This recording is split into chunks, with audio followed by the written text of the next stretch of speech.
Hello and welcome to Adult Bible Studies. Good to be with you again this week. And as always, it's a privilege to share this time of Bible study with you. This week, we're starting a new unit, and it's a unit where we're going to look at the compare and contrast the idea of heroes in the Bible and anti heroes in the Bible. Uh, we're going to look first of all this week at the story of Rahab the prostitute. And it's titled Rahab's Plausible Truth. Rahab lied to uh, provide safety for the spies that were there in her city. And so we look a little bit at this idea of the ethics of lying and when it's okay to lie and when it's not okay to lie, and certain conditions and circumstances, and a little bit from this lesson.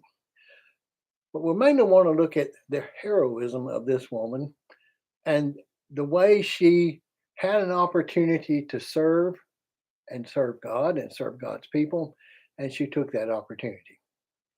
It's a long passage from chapter 2 of Joshua, verses 1 through 14. And because it's all one story, I'm going to begin by just reading through the scripture passage. So follow along with me if you have your Bibles or if you have your Sunday school materials, and let's listen together to the story.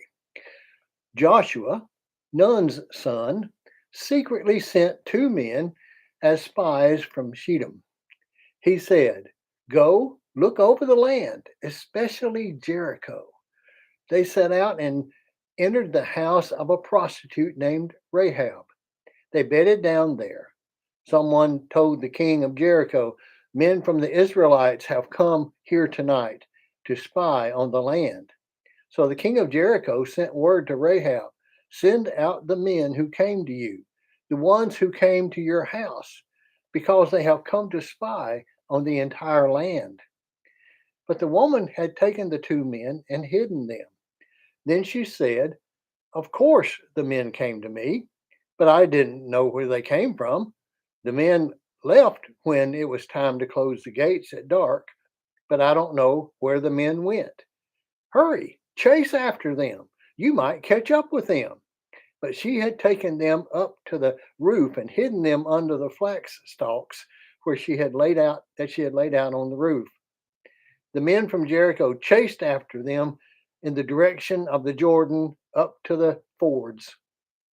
As soon as those chasing them went out, the gate was shut behind them.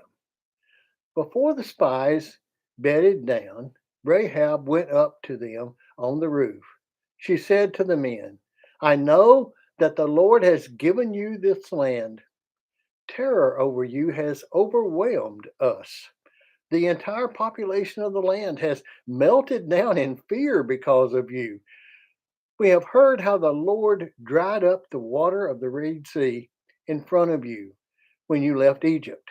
We have also heard that what you did to Salom and Og, the two kings of the Amorites on the other side of the Jordan.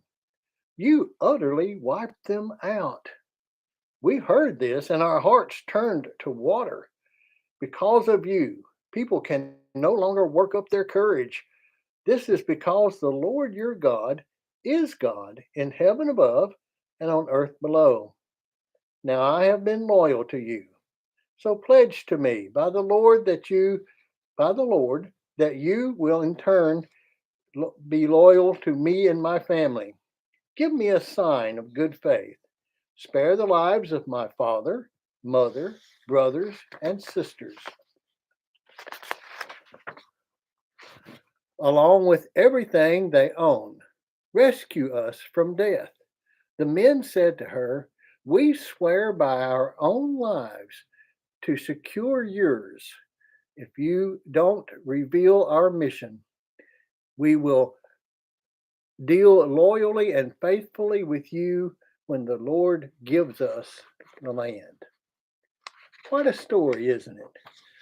We want to go back and we want to look at this. You got Joshua here, first of all. This is one of the first commands that Joshua has issued to the people. Moses stayed on the other side of the Jordan. Joshua has now become a military leader because their primary mission at this point is to take the land of Canaan. And to do that, they're going to have to get involved in military conflict. And so Joshua has become the military leader, the commander in chief of the Israelite people. In that role, he sent out some spies to kind of check things out. Two men in particular went into Jericho. And after they had kind of surveyed the city, looked for weak points in the walls and possible ways to approach the city without being detected too quickly, and all those kinds of things that a spy would want to do, they went to a common house, a place where they could blend in with other people.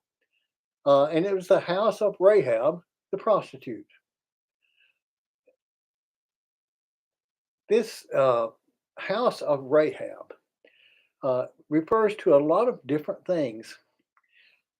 Sometimes in these days and in these towns, these areas, these communities, there were inns, and the inns were not just inns where a person might come with their family and spend the night, but they were also brothels and offered that kind of a service to men who were traveling through as well. Some of these women that were prostitutes in these establishments were people who had been forced into prostitution because their family owed debts and they were unable to pay that debt in any other way. We don't know how Rahab ended up in this role. It appears that she has at least risen to the status of where she's kind of in charge of the house. It's referred to as her house, and she is the one that the king sends his emissaries to talk about the men and where they are. So Rahab has a role that she serves here in this community, whether it be innkeeper, whether it be prostitute, whether it be a little of both, whether it's something she was forced into because of desperation and her family's needs. We don't know those things. What we do know is her reaction. First of all, she has heard about God. She has heard about the God of the Israelites, the great things he has done for his people. Isn't that wonderful? And when news of God and his work travels ahead of us and others are aware of our God, even before we present him to them. That was the case for these spies. And she says, everybody around here is just totally upset because we can tell you people are bad news. Your people are strong and mighty, and your God is powerful and behind you and supports you. And we know that we offer very little resistance to you. And so there is a great deal of fear in this community about your being here.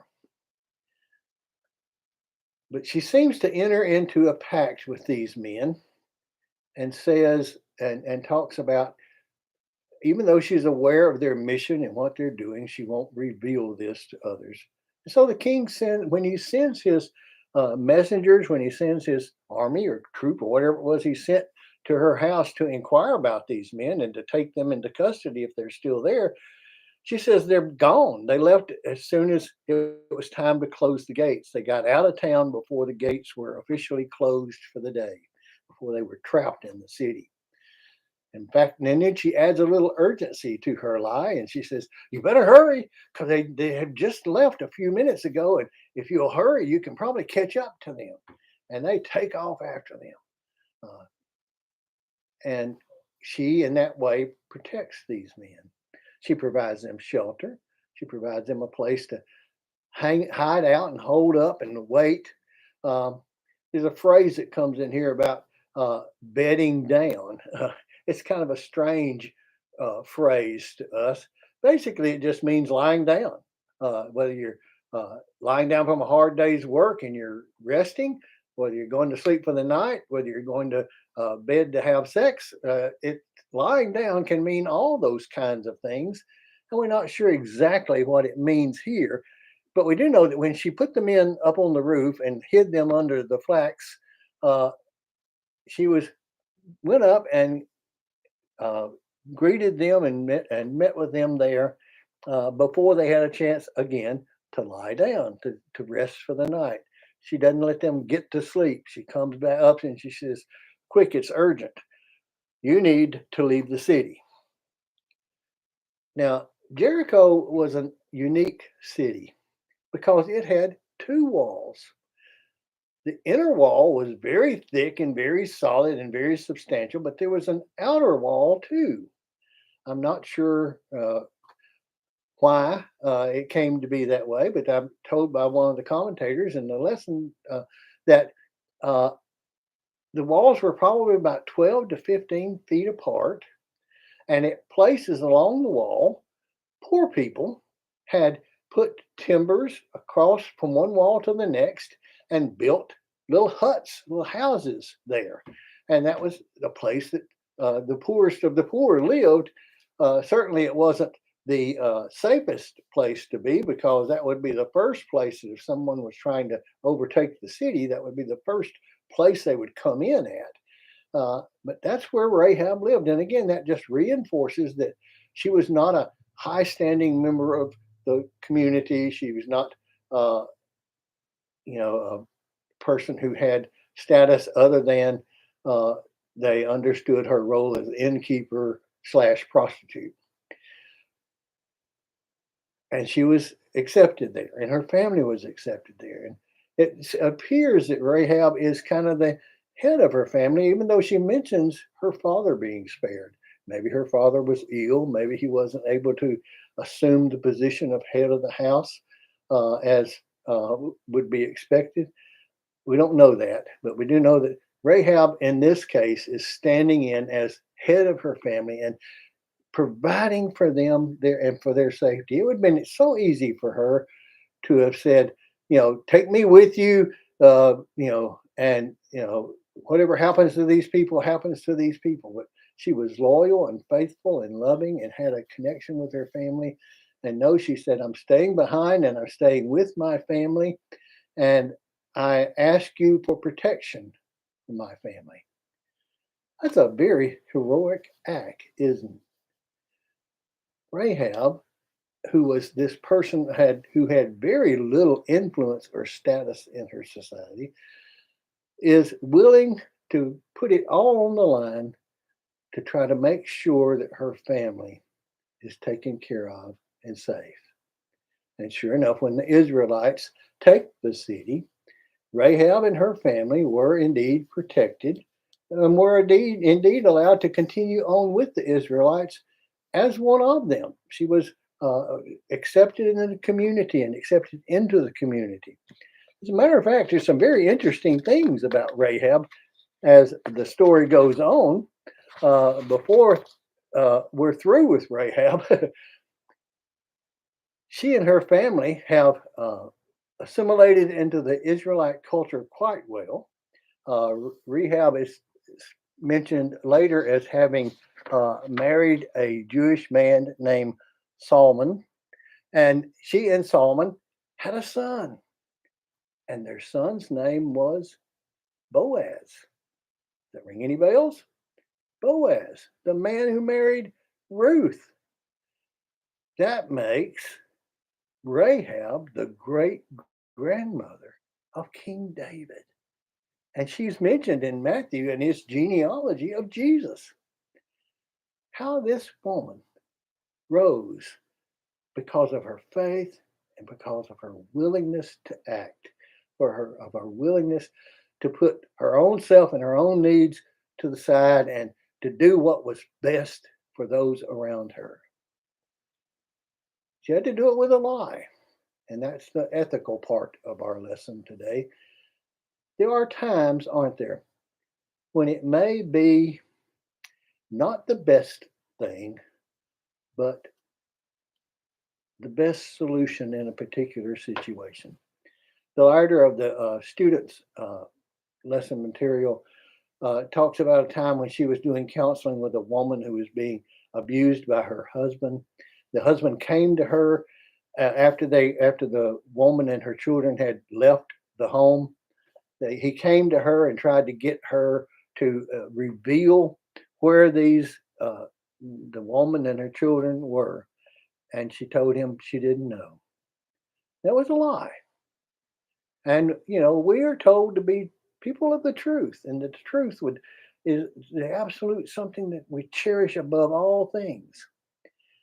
And yet, this pastor goes on to say that if they were put in that same position again, they would do that again. Part of my training as a counselor is to acknowledge that there are times when we have to break our promises. Sometimes I talk to people in situations where, especially with children, where they reveal that something terrible is happening that they have no control over, that they're being abused or being misused or being uh, not cared for appropriately, being neglected, that sort of thing. And I have to break my promise to them that I won't tell, that they can come and talk to me about anything. And I have to break that promise and get other people involved for that client's safety. And it's such an important part of the role of the counselor that it's a law for me. I have to do that. I don't have, it's not a matter of choosing to do it, it's a matter of being required to do it. Our society has said sometimes you have to do what you have to do, even when that means breaking a confidence, even when that means uh, telling a lie or not revealing information. Lies have so many layers, don't they? There are lies that are intentional lies, but then there are lies that are that we at the time we don't realize that what we're saying is not totally true, and later we find out that there was more to the story, and therefore we were caught up in a lie and sharing something that wasn't completely true, and those kinds of things. But the ethics of a situation. Back in the 60s and 70s, one of the commentators mentions that there was a great hullabaloo in the world of ethics about this situational ethics. And a person had written a book that was basically founded on the premise that as long as we do everything that we do in the context of Jesus's primary commandment, love yourself and love your neighbor, then everything else is secondary to that. Well, it didn't take too long for people to realize that no, there are absolutes in the world. There are things that are just wrong and things that are okay. And there are times when something falls between those. And that requires a lot of prayer and a lot of guidance and a lot of seeking God's wisdom. Maybe the counsel of a wise friend. It's not something that we do easily because, as God's children, we want to be people of the truth. We want to be people who are trustworthy and who can trust one another. But Rahab here, even though she committed an act that was inappropriate and lying, uh, she did it in the context of a situation where it's what was needed to be done. God used her not telling the truth to get that information back to Joshua so that they could know about the walls of the city and how it was constructed and all those kinds of things that they needed to know to win the dramatic victory that they would win later. And this woman was a key provider of that information. And she was a hero. She helped the Jews to conquer Jericho and to move forward in their conquest of Canaan. Heroes appear in all kinds of places. They're not always big, flamboyant, popular, out there in the middle world where everybody knows them and cares for them and thinks they're just the greatest thing since sliced bread. Sometimes heroes are little people who make those hard decisions to stand on what is right, to do what is necessary in a situation. And when we do it in faith and trust in God, we too can be heroes. I hope you'll think about Rahab and her heroic act this week and allow it to guide you in some of your decision making. Don't use it as an excuse to lie. That's not what I'm saying. But at the same time, understand that it's important to seek all contexts of things as we live our lives in God's presence and according to his will. Sometimes we simply lack the insight and the knowledge to know just what is all being coming together at that time. If we were left to our own understanding, we wouldn't do the right thing. But God gives us that little nudge that lets us know, no, it's okay this time. It's okay in this situation. Be careful, be yourself, be real, be as honest and forthright as you can be, but do what is necessary to. In love, in grace, in mercy, in caring for one another. God bless you in this week ahead. I enjoy being with you every week and pray for you each week and hope that this lesson will be meaningful to you. God bless.